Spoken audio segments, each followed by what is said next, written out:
So quick check, is everyone seeing a slide? Yep, they look great. And just a slide, okay. All right. So we're gonna officially kick off. I know many people are gonna start rolling in here as well. So I'm Jake Claro, Farm to Plate Director, and on behalf of the Farm to Plate team and VSJF, which includes Sarah Danley, Brett Halverson, Becca Warren, Kelly Notterman, and Ellen Kaler, welcome to and thank you for attending this year's 11th annual Farm to Plate Network Gathering. Huge appreciation and thanks. Obviously, we would love to be together in person, but this is the next best thing.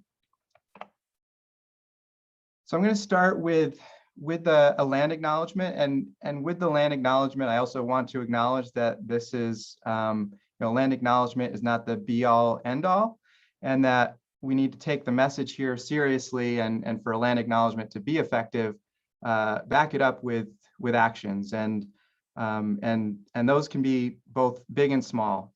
And so on the right hand side, there's a list of items and resources where you can further access additional resources to learn more about Abenaki culture.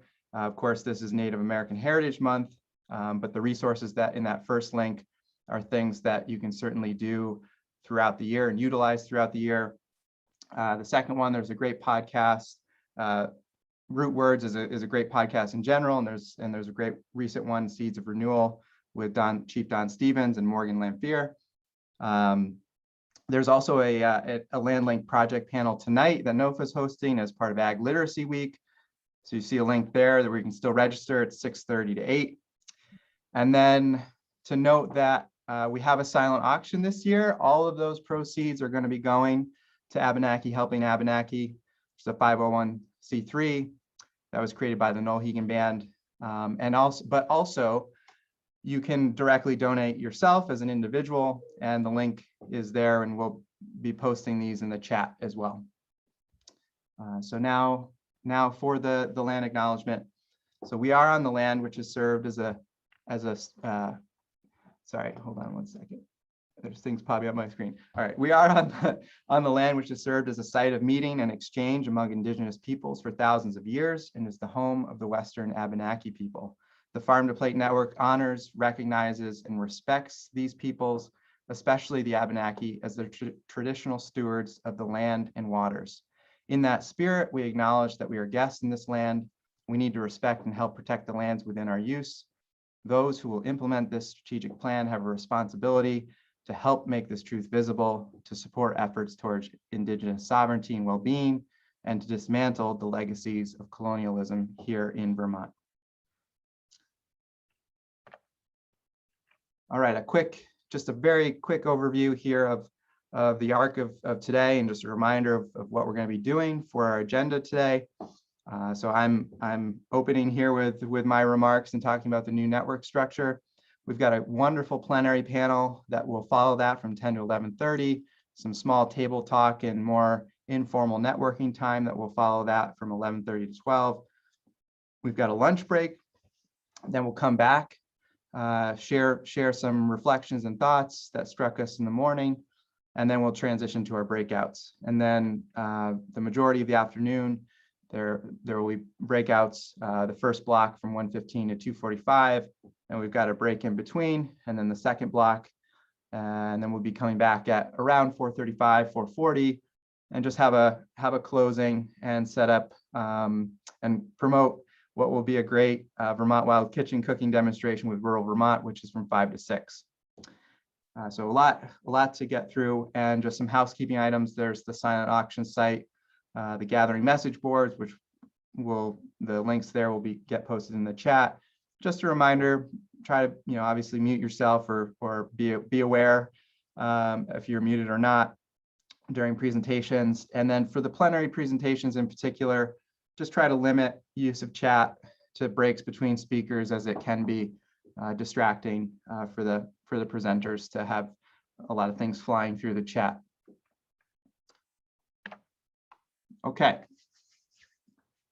So I'm big on opening with expressing gratitude And I want to express gratitude to all of you and everyone working in the food system, all that you do year in and year out to make it what it is. The incredible humanity, optimism, resilience, and hard work that has been on full display, not just in this last year, but really the past 18 months is a source of deep respect and admiration for myself, and I know my team, and it's really incredible. And it has certainly been a difficult stretch for many as individuals, families, and communities, but it's also been a stretch filled with so many inspiring acts of kindness, selflessness, and innovation that reveal a clear purpose to create a world that nurtures our best qualities, our highest virtues, and that in turn makes me ever optimistic for what the years ahead hold for our food system.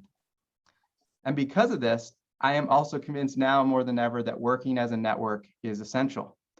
As we learn through the pandemic, and what we will need to remember through the era of climate change, is that while we may be able to go fast alone, we can only go far together.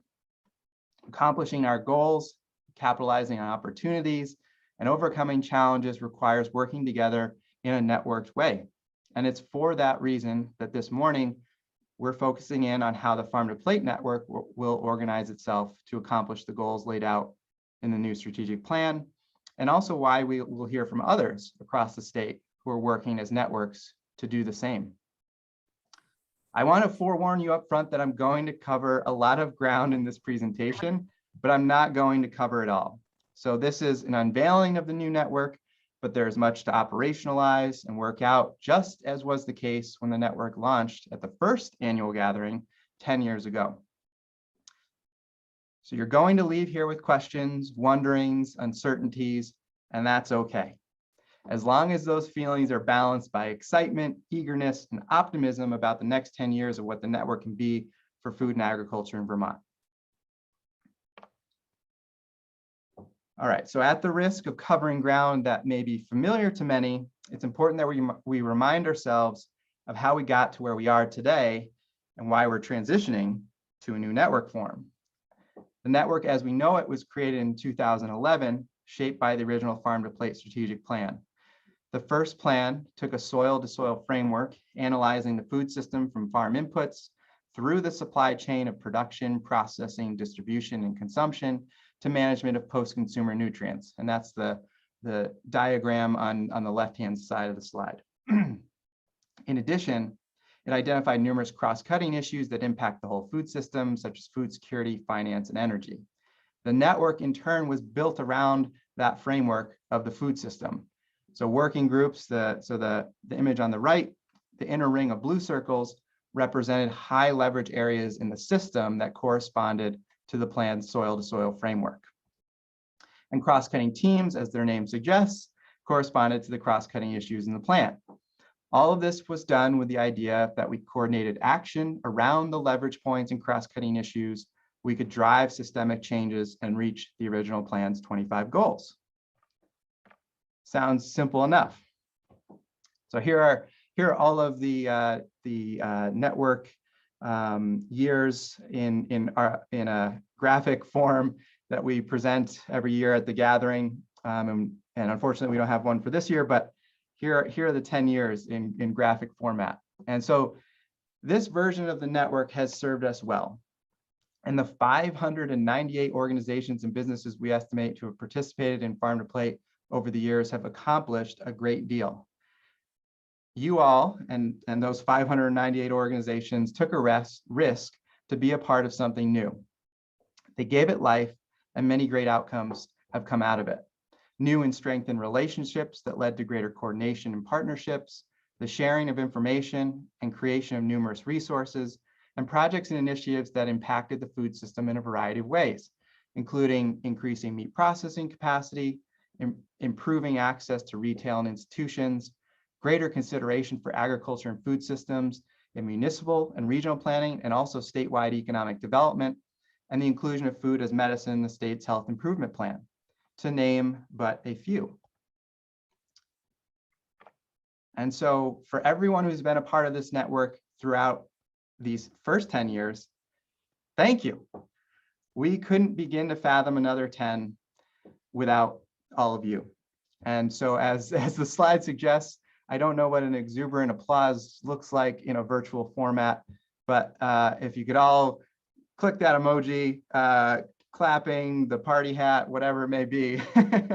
Yeah, this is your moment, and just what an amazing 10 years it has been. All right, so I'm assuming there's just a huge uproarious applause happening right now. But you're all muted, so I can't hear it. All right. So with a new plan, we need to adapt how we work together, which means the network needs to take on a new shape, adopt a new structure. As we are fond of saying, form follows function. We are not abandoning the idea that coordinated action around leverage points is an important driver for systems change, but due to new strategic priorities and lessons learned over the last decade, we're at an inflection point to adapt how we coordinate and act through the network. And before we get to the new form, we need one last refresher, this time on the new plan that was released this past February. So the new plan converts the 3 legislative outcomes into a vision, goals, objectives, priority strategies, and the foundational recommendations from the 54 product, market, and issue briefs. So the 3 outcomes, as a reminder, are to increase sustainable economic development and create jobs in Vermont's food and farm sector, to improve soils, water, and resiliency of the working landscape in the face of climate change, and improve access to healthy local foods for all Vermonters. The vision, created with the input of over 1,200 Vermonters and food system stakeholders, paints the picture of where we want to be in 10 years that aligns with values, beliefs, and priorities. And I just want to note also, if you want to see sort of an extended version of a presentation on the new plan, you can find our presentation to the legislature. It's on YouTube, and I think probably Kelly will be able to post a link to that as well. So I'm going to be doing a very summary look at the elements. The goals articulate the results we want to achieve. These are the signposts of our vision coming to fruition. So there are 15 strategic goals in service to the 3 legislative outcomes, plus a commitment to racial equity. As a result, the goals are divided into 4 categories, which you can see in the colors there. So the purple is the sustainable economic development, green is environmental sustainability, the gold is healthy local food for all Vermonters, and the blue is the racial equity commitment. The objectives are the measurable improvements that will help us understand if we are making progress toward the goals, and each goal has its own set of objectives. Here is goal 2, demand for Vermont food will increase. And you'll see the first objective there, by 2030, Vermont food products will be 25% of all in-state food purchases by dollar value. And tomorrow you will be hearing about where we are in accomplishing that objective. So stay tuned, stick around for tomorrow to hear more about that. And then the 34 priority strategies are derived and distilled down from the 276 individual recommendations from the product, market, and issue briefs. And these represent the high impact approaches, the programs, policies, investments we need to act on to achieve our goals and objectives and make our vision a reality. And so there is just some examples of those priorities, of the 34 priority strategies. And each of them also is tagged to a particular goal that it relates to. So it follows then that the new network structure is built around the new plan. But as I mentioned, it is also shaped by the collective lessons learned through the first 10 years of Farm to Plate. We want to evolve and change where it makes sense to do so, but also we want to retain elements we know had positive impacts on Vermont's food system. As a result, the new network will have 3 types of groups that each serve distinct purposes and functions for helping us achieve the goals of the plan. First, there are priority strategy teams. Second, there are communities of practice. And third, there are topic exchanges. So we're going to take a deeper dive into what each group is and the specific priority strategies, types of communities of practice, and topics we've identified as the starting points for these new network groups. And remember, the network is dynamic. The teams, communities of practice, and exchanges can all change over time, particularly the priority strategy teams. And the specific groups that have been identified are meant to be additive, not duplicative of other efforts, as was true of the groups in the first network as well. All right, so here's a closer look at the priority strategy teams. These are the heartbeat of the new network and are focused on implementing specific priority strategies from the plan or their constituent recommendations from the briefs.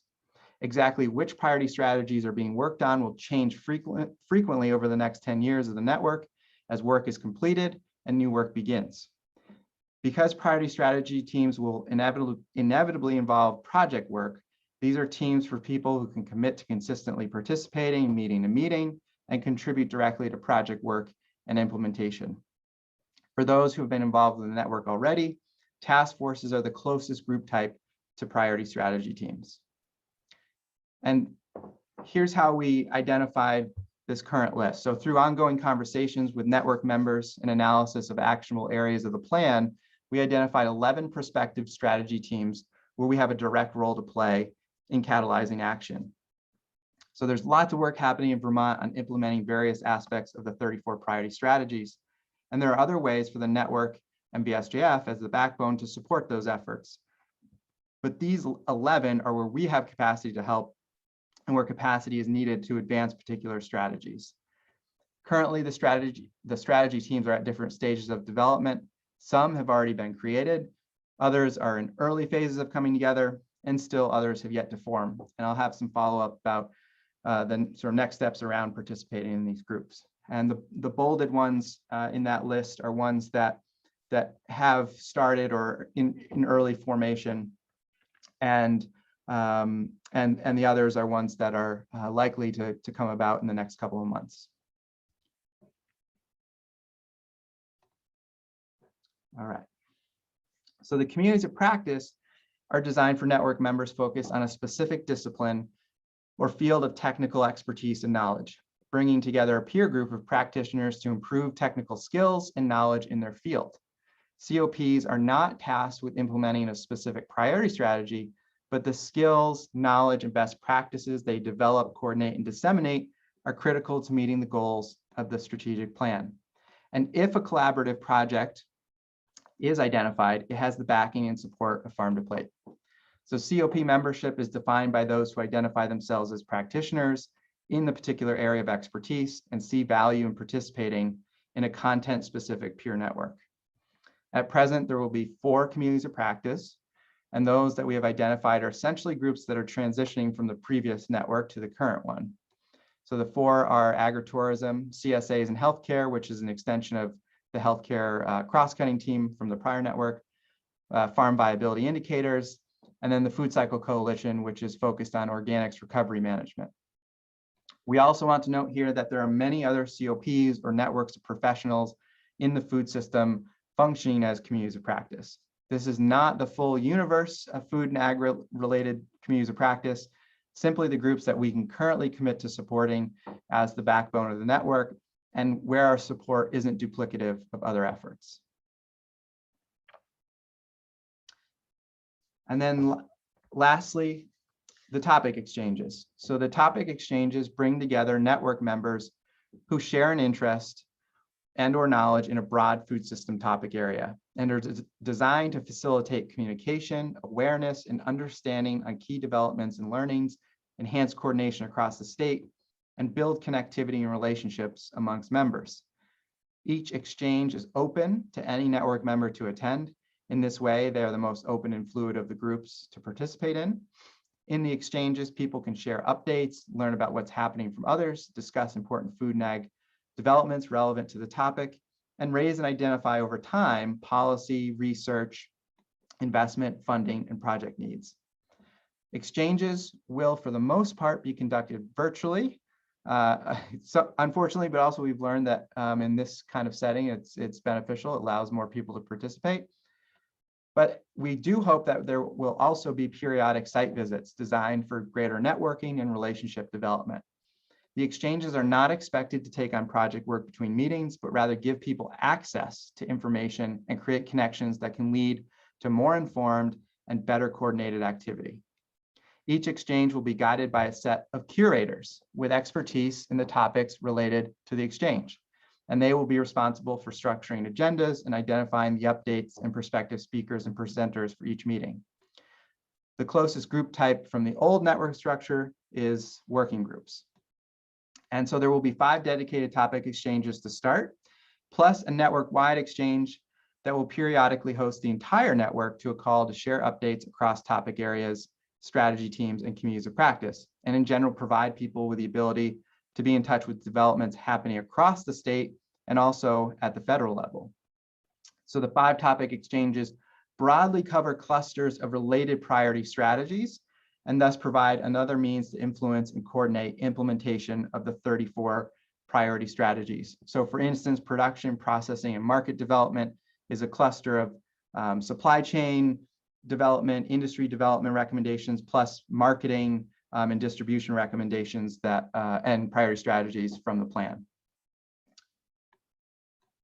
For those of you who have been active in attending a particular working group for a while, on the right of the slide is how the working groups map to the new topic exchanges. I won't read these as we will be sharing this information in follow-up materials. And also when you're watching this presentation again, you can pause at this moment of the recording. We hope to have this, we'll have this up next week. So this would be some really slow Thanksgiving watching if maybe you don't want to watch football with your family. Okay, so here's just now a way to kind of imagine functionally how these groups will interact and work together. So this is just a functional schematic. This is not our official new network diagram for the new network. So strategy teams and communities of practice will provide updates and have opportunities to distribute information and outreach via the exchanges. And in turn, they can receive feedback, guidance, and other input from the exchange members. In turn, all will have an opportunity to participate and attend the network-wide exchange, which broadens cross-cutting issue awareness for all groups and network members. I'll just pause for a moment to let that sink in.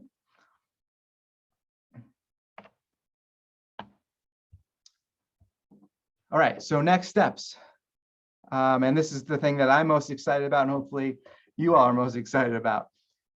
So some project teams have formed, as I mentioned, and we will be helping to convene others over the course of the next 3 months. In addition to the food security team, the meat supply team, and the agroforestry team, which recently launched, expect to see movement around policy, infrastructure, racial equity, and retail grocers in the next few months. Communities of practice, because they already exist, are conducting business as usual with some adjustments and changes around the edges. We can provide information and group contacts for those who are interested in learning more and possibly joining. And then starting in December, we will be putting out a call for topic exchange curators, those who have an interest in serving in that role. So we will offer a stipend for those who want to serve as curators. We'll keep the call open until end of January, early February, and then coordinate with those who have expressed interest to get meetings up and running by early to mid-March. And we are also pleased to announce that, and actually, man, the one thing I forgot to change, the date there on the slide is wrong.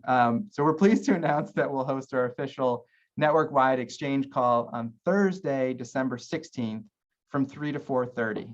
So save that date. We have Zoom info on the Gathering landing page, and it will also go out through the existing listservs following today. And lastly, I didn't sort of get into this as a group type, but we do have a steering committee, and we're revamping what that committee will be and what it will look like. So we're moving to a hybrid model where there will be designated seats, there will be network representatives, and then there will also be open seats that will be filled through an application process. So we'll have a call for applicants soon, probably at the beginning of 2022 in January. And all of you will receive a post-gathering survey with questions about your interest in participating in these various ways, whether that's an interest in being part of a particular group or serving as a prospective curator, strategy team lead, or steering committee member. So please stay tuned for that. Check your inboxes maybe next week before Thanksgiving that survey will land. And we really appreciate you taking the time to fill it out in the coming days. So note that some of the timing of all of this is conditioned by wanting to sync up group formation with the launch of our new website, which is in development. And that will provide a communication and resource platform for groups, amongst many other things. So until then, we have to use the listservs and group pages from the current website, which is reflective of the old network structure, which can get a little confusing. And so we're trying to sort of time that transition to sync up with the new website. So there's clearly much to be done to get the next iteration of the network up and running at full speed, and we'll continue to reinforce the new structure and the mechanics of the transition in many communications and materials to follow. We're being deliberate in this final phase of the transition so that the foundations are strong. We're going slow to go fast, just as we did 10 years ago, but we know people are getting antsy to jump in, and we appreciate all of your patience around that. We also want to recognize that we're asking all of you to take the leap once again with us, to experiment with us, try something new, and we are as dedicated as ever to making sure the network is of value to you and your organization or business. But as I started with at the top, for food and agriculture to thrive into the future here and elsewhere as we know it can, we need to work together. And that means we need to share risks together. We need to share our collective leadership, knowledge, and resources to succeed and bring to fruition our vision for a more economically viable, environmentally sustainable, and socially and racially just food system. Ultimately, the network is here in service to those needs and ends. So please join us again and embrace the work of strengthening together Vermont's food system for the next 10 years and beyond. So thank you. And we have a short period of time where I can answer some questions, but the questions that I can't get to, know that there will be a dedicated breakout room where I will be after the plenary, where I can answer questions directly. And we also will be recording that session so that for folks who might not want to attend that and attend another breakout, that you can watch the recording and hear those answers as well. And we'll also try to transfer questions posted from chat to that breakout. So I have 3 minutes essentially to answer any questions. So I'm wondering, let me just stop in the slideshow here so I can see you all. Oh, I haven't actually stopped the share. There we go. Okay. So any just initial impressions, questions, things that came up for you all in this brief presentation. So Andy Kendall in the chat says, what's the biggest shortcoming of the last 10-year structure that you think this new one addresses? That's a good question, Andy, and that requires me to be critical of myself and, and the work that we've done over the 10 years, which I'm more than happy to do. I think the biggest thing is, one is just recognizing that the network served us well, but we do need to make changes with new, things change, and we need to recognize that and adapt appropriately. And then the second thing I would say to that is, I think this new network structure is more directly tied to those priority strategies of the plan, and is more is more directly guided by those. I think it was a little harder for people to identify the connections of the network structure back to the strategic plan in some ways, and I think it makes those connections clearer ultimately, which I think just helps us communicate what those strategic priorities are and how we can work towards them together. I always appreciate people who are saying thanks. It's always nice to see.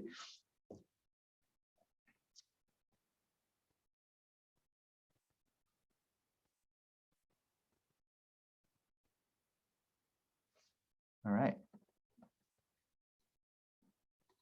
Well, I'm going to interpret right now. Thanks, Annie.